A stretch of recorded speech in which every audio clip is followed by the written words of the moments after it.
Okay. Hello. How are you, Richard? Doing well. Well, I am excited and welcome. So I have Richard Rieman with me from Imagine Video Books. Welcome. Great to be here, Riley. And I am so excited. So you are the founder and CEO of Imagine Video Books. Imagination Videobooks. Yeah. Imagination, I am so sorry. I should have added that. Um, yes, and I was so worried that I was going to mess up your last name, that I messed up the name of your organization. Yeah. Well, it's Riemann like in Demon, and it's Imagination Videobooks Yes, because basically, we are in the world of books and imagination and you know, I since the first time I went to a library when I was age 4, I've been, in love with books. So now I get to do children's books, which is wonderful. yes. And I just put your logo up above your head so that everybody can see it. Okay. Um, and like I said, I can read it, and I I'll I move still over said so it it's not on your head. incorrectly, so I apologize. That's okay. It was on all of our documents as well. But yes, so for anybody that is interested, it is Imagination or videobooks.org. Correct. Correct? Yes. Okay. So yes, well, tell us a little bit about yourself. So why you started Imagination Video Books, what it is. Okay. Once upon a time. No, that's how most stories start. I wanted to be Superman when I was growing up, but I decided that I couldn't fly, so I decided to be Clark Kent instead, and became a reporter and radio news anchor for almost 40 years. And then I got into audiobook narration because I was comfortable in front of a microphone, in a little room by myself, just creating characters and, um, you know, stealing them from TV shows and movies. I had to do a Wizards. Of course, I went to Harry Potter and went, Harry, so good to see you, Harry. I gave your parents their wands, stolen from Ollivander's wand shop. So I got to do hundreds of books and produced audiobooks for authors. I wrote a book called The Author's Guide to Audiobook Creation. Oops, let's see if I can get it there. There you go. That's me. I pose for the cover. I'm the black sheep of the family. Um, all about how authors can create audiobooks. And so I did that for many years and decided there was a gap in the audiobook world, which is there are no audiobooks of children's illustrated books because you can't see the pictures. And I said, well, I think I can fix that. And I will say, the first time I heard one, I was surprised. I and I tried to explain it to somebody, and they were like, "Well, how do you do it?" And I was like, "There's a lot to it. It's almost like an interpretation, just like you would interpret, for example, ASL, or you would interpret between different languages, and there's literary translations or literary, I guess, or different language interpreters. You have to add to Mm-hmm. the text, and Well, it's very complicated almost to explain it to somebody that has no reference for it. easier to show than to tell. Yes. And you gave me two to show. Do you have a preference which one you want to start with? Oh, let's start with Ricky the Rock. Okay.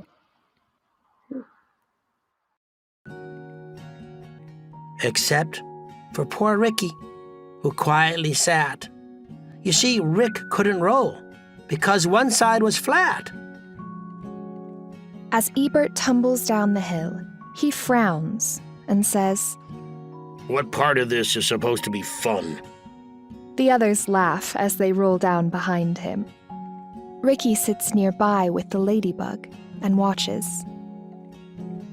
His friends didn't get it. "Come roll," they would chant. So Ricky tried but replied, "I'm sorry, I can't." With the others gathered around him, Ricky's eyes are closed with the effort and sweat comes off his brow. Bria, the ladybug, tries giving him a push. But the rocks were determined. They were sure they could solve Ricky's flat-sided problem and help him revolve.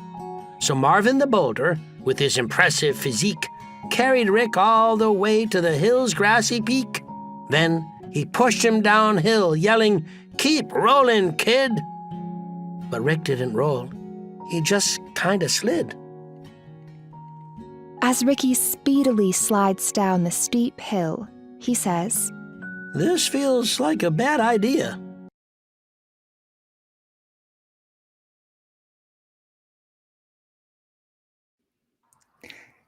So yes, that's a sample of how we produce both the audio version, if you close your eyes, and the video versions. And people ask, you're doing videos for blind and visually impaired children? And yes, because most children are not totally blind. They can see a little bit. And with the description, that helps them as far as the characters and imagining what it really looks like fully. So it takes even sighted people into the world of illustrated books a little more, because there's a lot you don't even notice in the pictures when you're reading the books. And we use professional audio description writers. Audio description is growing in movies and TV shows, in theater, for the visually impaired. And so my main writer is someone who does movies on Netflix and TV shows like The Good Doctor, and writes all the audio description for that, and our illustrated books. And the announcers are, from my audiobook community. That was Johnny Heller, who was named one of the top voices of the 20th century, I think, is a friend of mine. And the female voice was my daughter, Erin Rieman. We are a family business. So we create these videos. They're all short, usually under 10 minutes. But this way, visually impaired children can enjoy children's illustrated books. And it's just so surprising. Like, if you look at the first page and the way this is in here, it's a video clip, so I can't pull up just one page, but that first page, it was 2 lines long. I think it was a total of 15 words, or something like that. And it was almost 20 seconds, 30 seconds, and the description was so much longer. It talked about the ladybug sitting on the rock, and it talked about how they were rolling down the hill, and none of that was in the actual text. So it was so much longer, but it flowed so well. And that's the description you're talking about. That's so much more, and it's done so flawlessly. It's amazing. Well, it is kind of a new concept to bring audio description to illustrated books. And people thought I was crazy. I'm doing video books for the blind. So it's like, well, yeah, but it's more than that. And it's audio description is not really an interpretation. They don't say, when they look at a picture, describe a child as, and she's happy. No, they just say she's smiling. So we don't get away from the author's message. We are just describing exactly what those pictures are telling us. I saw something recently where it was talking about the difference between doing what's minimal versus being accessible and being as accessible as possible. And I feel like what you're doing is doing exactly that. It's being as accessible as possible with books. It's showing the community and children and everybody, hey, yes, we have children's books and we have picture books, which is what most children, and we say most children, right? And I say that in parentheses, have, um, but that's not actually accessible to this group of children, that whether they're visually impaired or maybe there's literacy Yeah. issues or there's whatever that might be. And so then we have YouTube readings or we have different things like that. And you're offering that as well. And so one thing I wanted to show is your library that you gave me. And so here's just kind of a sample from your website. But correct me if I'm wrong, I believe your library is completely free.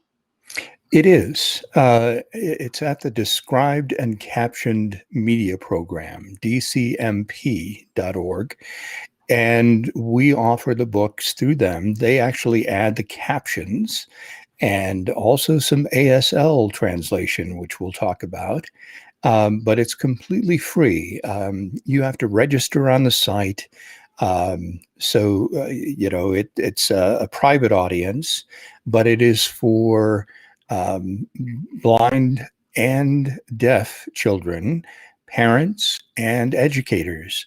So it's one place they can go and see our library of all the video books we're putting up. We have, I believe, 23 up at the moment.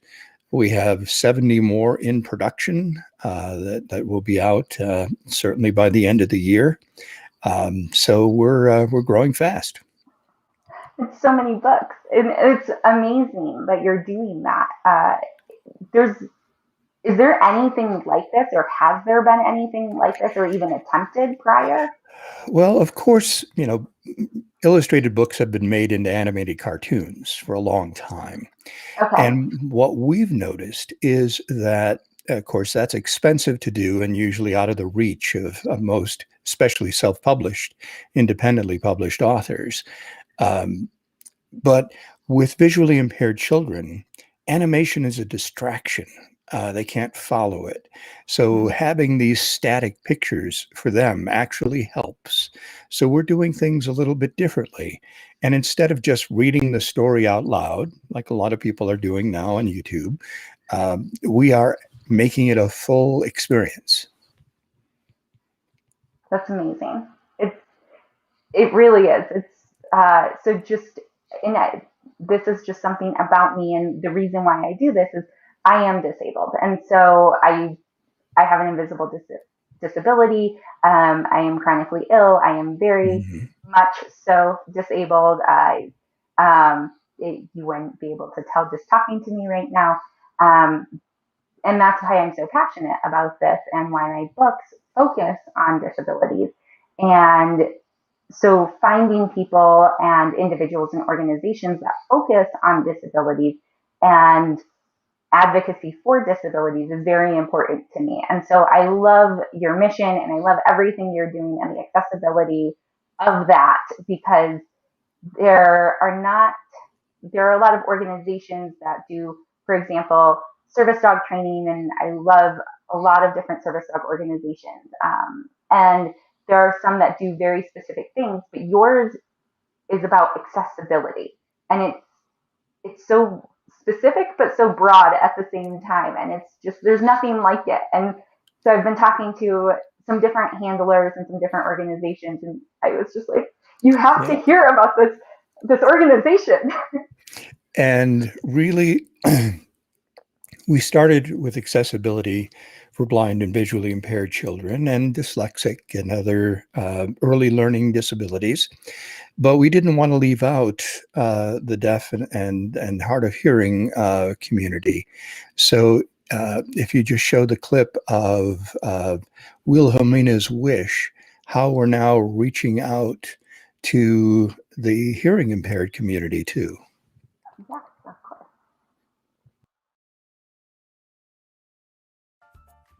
Wilhelmina plucked and plucked. Looking in a mirror, Wilhelmina uses tweezers to pluck hairs out of her bushy unibrow. She cried and cried to Mama Fairy. My unibrow just looks so scary. In their home, inside a tree, at a wood table, with chairs made of leaves, Mama Fairy pours from a leaf pitcher into leaf cups. She has long brown hair in a braid and white wings like Wilhelmina's. Your brow is pretty, her mom would say, but she just wanted it to go away.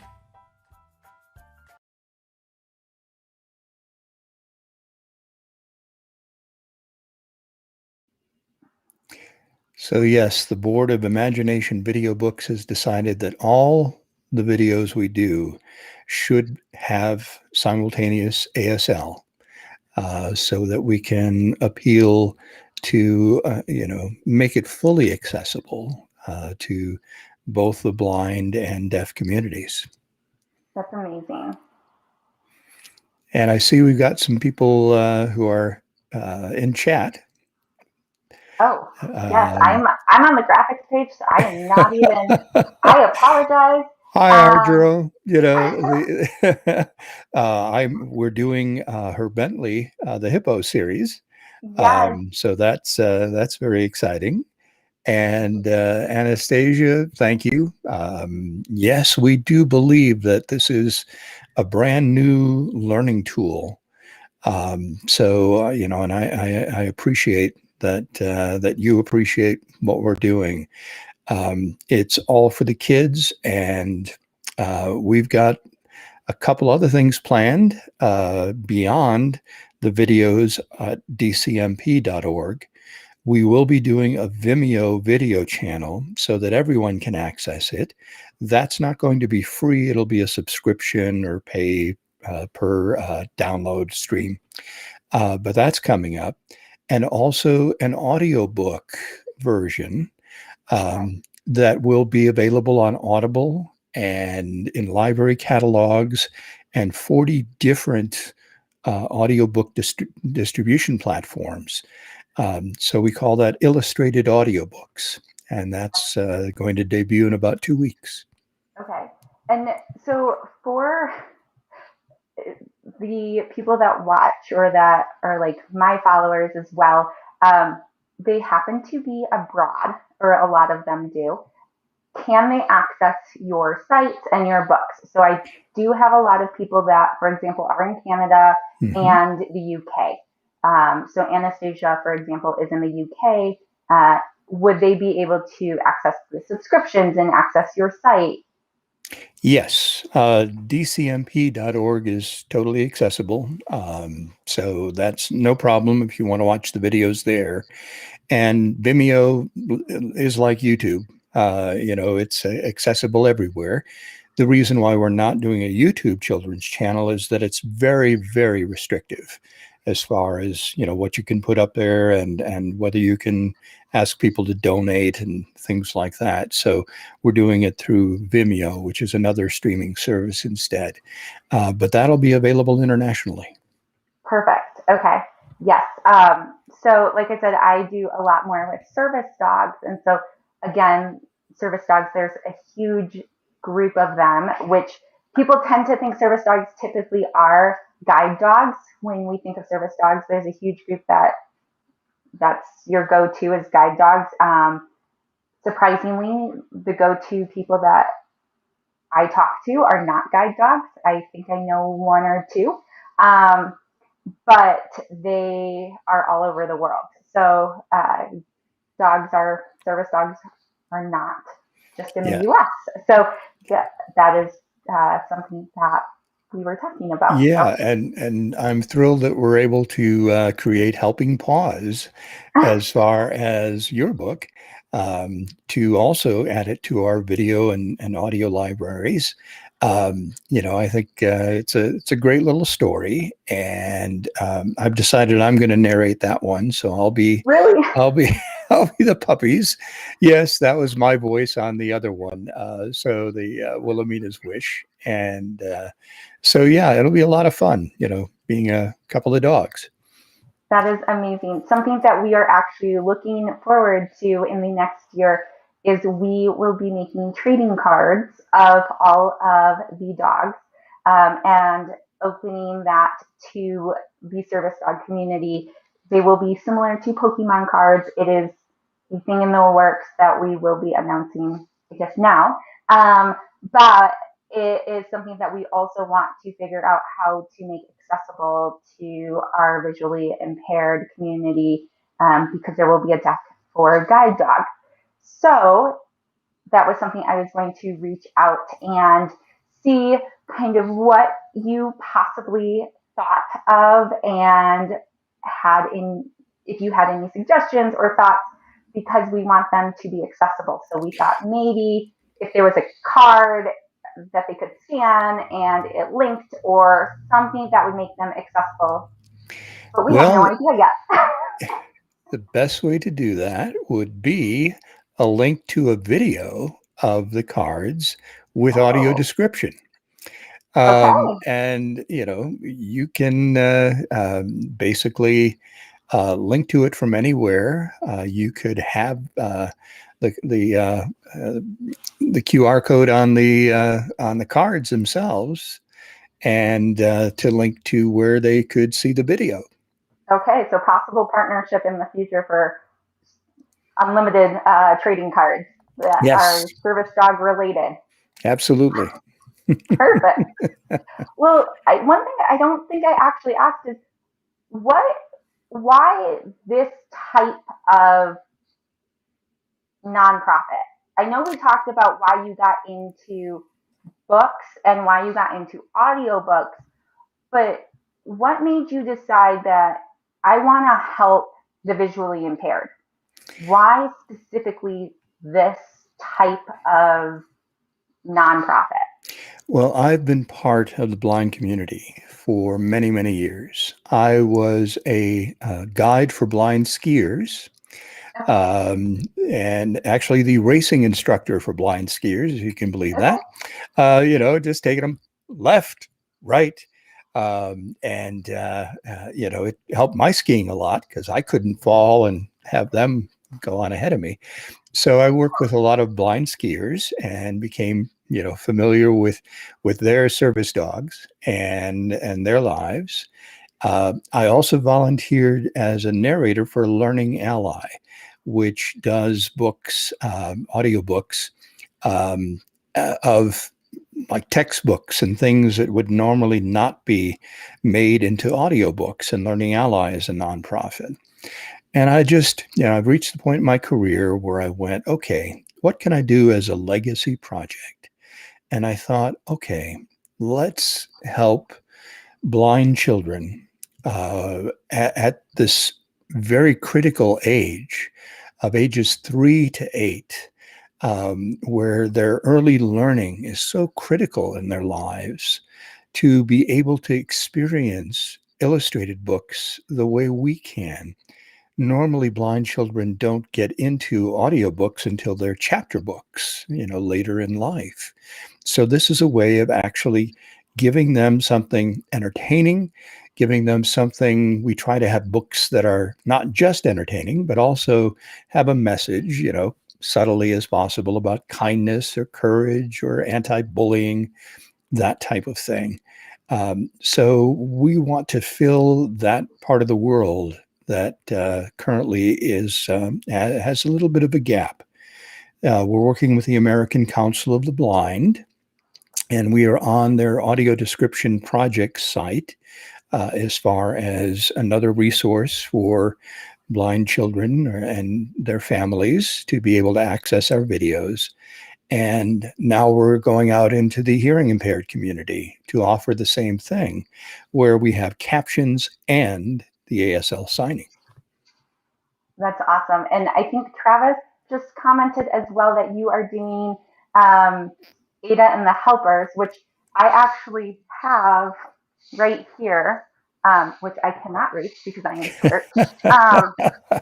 but yes, I actually have that right here, which is awesome. So for anybody that doesn't know, this actually has ASL in the book. It's an awesome book. It has ASL written into the book with finger spelling, and she has a cochlear. The main character wears cochlear Mm-hmm. implants.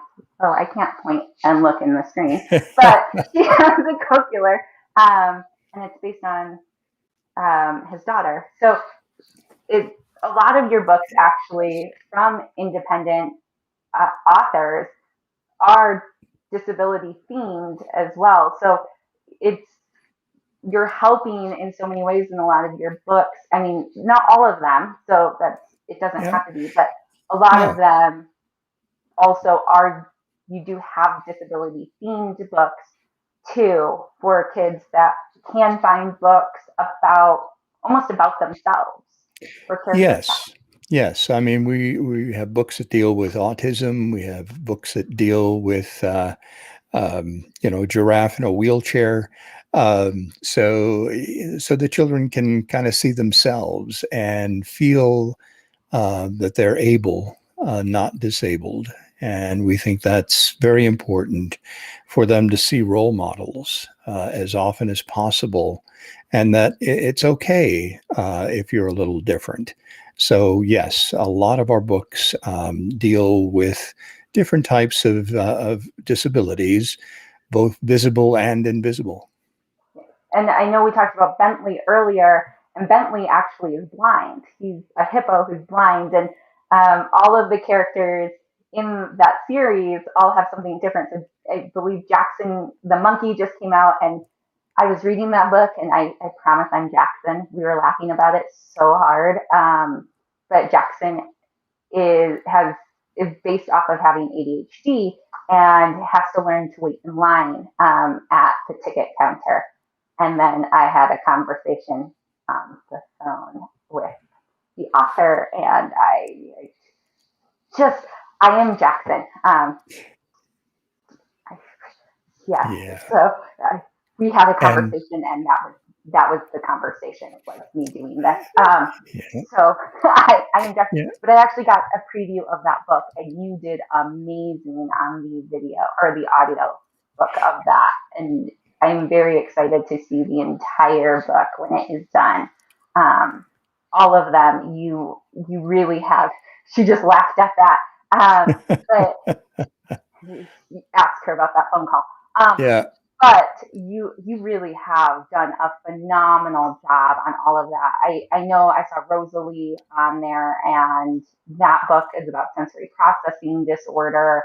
Hmm. I believe it's Rosalie the Seeker. If The I'm not Seeker. okay, Yes. I was like I might be missing a word in that title. There's a couple other ones in there as well, and you have just a great variety of book titles in there. Um, Yeah, like so Wilhelmina's wish with the unibrow. It's just a difference, that she hated to have. But she got a wish, and she had one wish, and instead of using it to fix her unibrow, she used it to help her blind owl friend see again. So, I mean, these are oh, the kind of stories that are just, wonderful stories that we're getting a chance to present in an entirely new way. yes. So I did put the website back up for anybody that is interested. Again, it's imaginationvideobooks.org. Go check it out. Definitely look at the library of books. Like we said, they are free and they are amazingly done. And I apologize, my service dog is Polar Bear. So um, he is on the cover of Helping Paws, but he is now walking around and getting very antsy, which I'm not 100% sure why. So I apologize. That is why everything is shaking. But and then I do also have Richard's contact information for anybody that. Oh, you can see his nose now. So like I said, Helping Paws is based off of my service dog. He is one of the main characters. At the time, I was tandem training both of my service dogs. So it is completely nonfiction. It's based on 6 service dogs, and they explain what being service dogs is. So he is scent trained, and alerts to medical episodes. So I'm not sure. I think right now he's just being antsy because he's been laying down for so long. But no, he's Well, fine. He's being, so hence why you can see his notes. yeah. As And I what's said, but important for the authors seeing this to know is all they have to do is send us a low resolution PDF of the book. We take it from there. We have audio editors. Our main audio editor, Chris Snyder, is completely blind. We have video editors. About half of our narrators are visually impaired. So, we're actually, really bringing the community together for this project. that's amazing. I did not know that. That's amazing that you guys do that and how you guys all work together for all of that. So Richard's contact information is below, both his email address and his phone number. Again, please reach out, go check out his website and all of those books. Feel free to share them and go check out some of the new books, and just, it really is an awesome project. So I'm very excited. And I'm actually here in Colorado, and you are local here as well. You are in Littleton, if I'm not mistaken. So In it is Lakewood, actually, Lakewood. nearby. Okay, I was like, Yes. I know it's like South Denver, and it starts with an L. So If you I know was where very Red close. Rocks is, I'm like 3 miles due east of Red Rocks. Got it. So Okay, it's a beautiful area. I'm Parker, so I was like, I knew it was South with an L. So yes, in Lakewood. So I'm very excited that you're here in Colorado. So it's just, I'm very excited about your whole project. Thank you so much for joining me. And please, if you need anything, let me know. I love your project and everything you're doing so much. And I can't wait to share it with all of the people that I talk to in the community that I'm part of.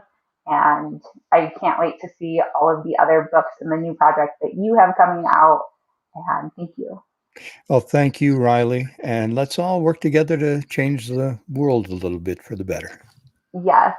Thank And you read so to your much. kids. That's the other thing is I always tell people it's very important. Read to your children. Yes. And again, just let's work together and share books. Sounds great. Thank you.